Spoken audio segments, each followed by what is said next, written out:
কোরআনের সাথে যারা বিরোধিতা করবে, আল্লাহ নবীর সাথে যারা বিরোধিতা করবে, কশ্চিন কালেও সে বিজয় লাভ করতে পারবে না। সে যদিও মন্ত্রী হয়, যদিও এমপি হয়, প্রধানমন্ত্রী হইল সম্ভব। আল্লাহ দেখায় দিয়েছে।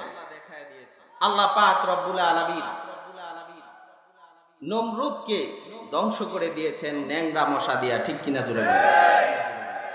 ইব্রাহিম আলাইহিস সালাতু ওয়াস সালামকে বিজয় দান করেছেন,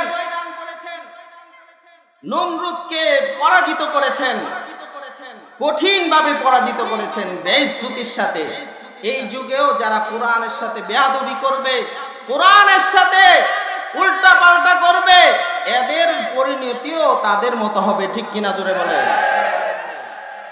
ঠিক তেমনি ভাবে এই যুগেও কিছু টাকলুর বাচ্চা দেখা যায় কোরআনের সাথে, ইসলামের সাথে বেয়াদবি করার কারণে এদের বেইজ্জতি আপনাদের চোখের সামনে, ঠিক কিনা জোরে বলে।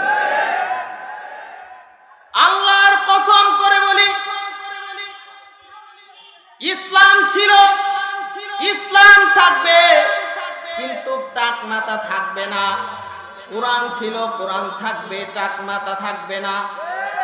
ইসলাম ছিল, ইসলাম থাকবে, হক ছিল, হক থাকবে, কিন্তু বাতিলরা কখনোই মাথা চাড়া দিয়া কোনোদিন বিজয় লাভ করতে পারবে না।